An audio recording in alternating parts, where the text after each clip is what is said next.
Hello everyone, welcome back to our YouTube channel. आज के इस लेक्चर में हम लोग डिटरमिनेंट का एक बहुत इंपॉर्टेंट एप्लीकेशन पढ़ने वाले हैं। एक्सरसाइज 4.2 का पूरा बेसिक कॉन्सेप्ट समझने वाले हैं हम लोग। डिटरमिनेंट का एक जो इम्पोर्टेंट एप्लीकेशन है बच्चों, वो है area of triangle. Area of triangle को निकालने के लिए डिटरमिनेंट का यूज होता है।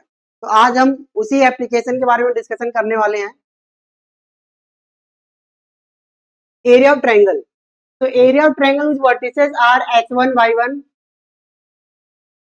x1 y1 x2 y2 and x3 y3। Okay, so अगर हमारे पास कोई ट्रायंगल है, suppose here it is a triangle. अगर हमारे पास कोई एक ट्रायंगल दिया हुआ है और अगर इस ट्रायंगल में तीनों वर्टेक्स अगर हमें दिए हुए हैं, फर्स्ट वर्टेक्स है x1 y1, सेकेंड वर्टेक्स है x2 y2 और थर्ड वर्टेक्स है x3 y3। तो अगर किसी भी ट्रायंगल में हमें तीनों वर्टेक्स का कोऑर्डिनेट अगर हमें दिए हुए हैं, तो आपने ये फॉर्मूला तो आपने पढ़ा होगा, ठीक है। आपने 11th में या 10th में भी ये फॉर्मूला आपने पढ़ा होगा कि किसी भी ट्रायंगल का एरिया हम लोग कैसे निकालते हैं, half x1 y2 y3 plus x2 y3 minus y1 plus x3 y1 minus y2। ये फॉर्मूला आपने पढ़ा होगा। इसी एक्सप्रेशन को हम डिटरमिनेंट के फॉर्म में भी अरेंज कर सकते हैं। तो वो अरेंजमेंट कुछ इस टाइप से है, half x1 x2 x3 y1 y2 y3 1 1 1। Okay, so this is the determinant form of this expression. और इस डिटरमिनेंट की वैल्यू जो हमें लेनी है वो हमेशा पॉजिटिव लेनी है बच्चों, ठीक है। क्योंकि एरिया हमेशा पॉजिटिव होता है, तो इसकी वैल्यू अगर नेगेटिव भी आ रहा है तो हमें इसका एब्सोल्यूट वैल्यू लेना है। Since area of triangle is always a positive quantity, therefore we always take the absolute value of the determinant for the area. तो एरिया निकालने के लिए इसकी जो वैल्यू हमें लेनी है वो एब्सोल्यूट वैल्यू लेनी है, यानी पॉजिटिव लेना है। क्यों? क्योंकि एरिया हमेशा पॉजिटिव क्वांटिटी होता है। Okay, condition for collinearity of 3 points, ये क्या होता है बच्चों? What do mean by collinear? तो अगर तीन या तीन से ज्यादा पॉइंट अगर सेम लाइन पे हैं, अगर तीन या तीन से ज्यादा पॉइंट अगर सेम लाइन पे हैं तो हम बोलते हैं वो कोलिनियर है। यहाँ पे ये जो ए बी और सी ये जो है कोलिनियर पॉइंट है, ठीक। और ट्रायंगल बनाने के लिए हमें नॉन कोलिनियर पॉइंट्स की जरूरत पड़ती है। ओके, अगर हमें ट्रायंगल बनाना है तो हमें तीन नॉन कोलिनियर पॉइंट्स की जरूरत पड़ती है। ओके, तो हम कैसे प्रूव करेंगे कि अगर हमारे पास अगर तीन पॉइंट है, let A x1 y1 b x2 y2 and x c x3 y3, तो हम कैसे पता लगाएंगे कि ये जो तीनों पॉइंट है वो कोलिनियर पॉइंट्स हैं? ओके, तो अगर कोलिनियर पॉइंट है, सिंपल कॉन्सेप्ट ध्यान रखो, अगर वो तीनों पॉइंट अगर कोलिनियर है तो कोलिनियर पॉइंट से ट्रायंगल नहीं बनेगा और ट्रायंगल का एरिया क्या हो जाएगा? जीरो हो जाएगा। तो इसी कॉन्सेप्ट का यूज करेंगे हम लोग क्या करेंगे, इन तीनों वर्टेक्स का यूज करके ट्रायंगल का एरिया निकालेंगे और ट्रायंगल का एरिया क्या आना चाहिए? जीरो आना चाहिए। ओके, अगर ट्रायंगल का एरिया अगर जीरो आ गया तो इसका मतलब ये है कि वो क्या है? वो तीनों पॉइंट कोलिनियर पॉइंट है। ओके, तो सिंपल से हमने वही कॉन्सेप्ट लगाया एरिया ऑफ ट्रायंगल का, x1 x2 x3 y1 y2 y3 और 1 1 1। ओके, तो सिंपल है कॉन्सेप्ट है कोलिनियर का। तो अगर तीन पॉइंट अगर कोलिनियर है तो उससे बनने वाला जो उन तीनों पॉइंट से बनने वाला जो ट्रायंगल होगा उसका एरिया क्या होना चाहिए? जीरो होना चाहिए। ओके, सिंपल है कॉन्सेप्ट है।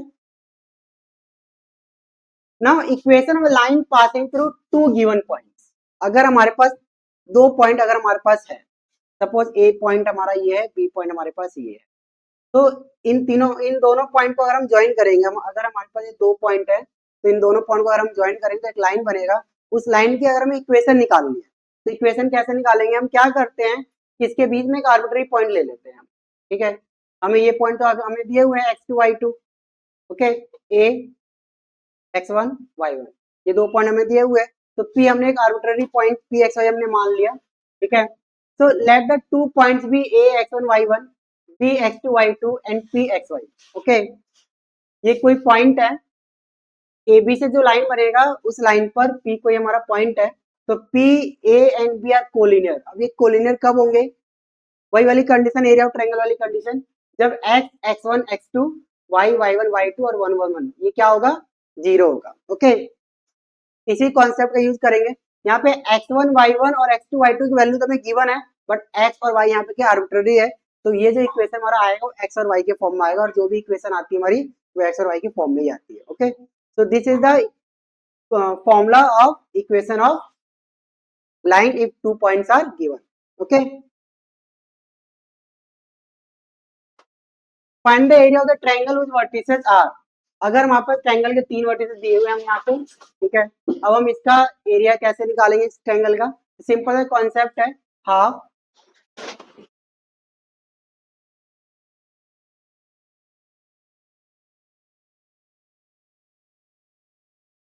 Half x1 x2 x3 y1 y2 y3. Okay, half value put कर लेते हैं यहाँ पर. क्या है value? 3 minus 4 5, 3 minus 4 5, 8 2 1 1 1 1. Okay, now half, इसका डिटरमिनेंट निकालते हैं. रो 1 के अलोंग एक्सपेंड करते हैं. 3 2 minus 1 minus 8 minus 4 minus 5. Okay, plus 1 minus 4 minus 10. Okay, half 3 minus 8 into minus 9 plus 72 और ये minus 14. Okay, it will be half 75 minus 14, it will be 61. Okay, it will be 61. Okay, it will be 61 by 2 square unit. Okay, तो area का जो unit होता है, क्योंकि square unit होता है इसलिए हमेशा हमें स्क्वायर यूनिट लेना पड़ेगा. ओके, तो ये एक एग्जांपल था एरिया ऑफ ट्रायंगल का. एक्सरसाइज 4.2 में बस इतना ही कॉन्सेप्ट था. ओके, अगर आपको वीडियो अगर काफी इंफॉर्मेटिव लगी हो बच्चों, ठीक है, तो वीडियो को लाइक करें, शेयर करें और कमेंट करें और चैनल को हमारी जरूर सब्सक्राइब करें. Thank you.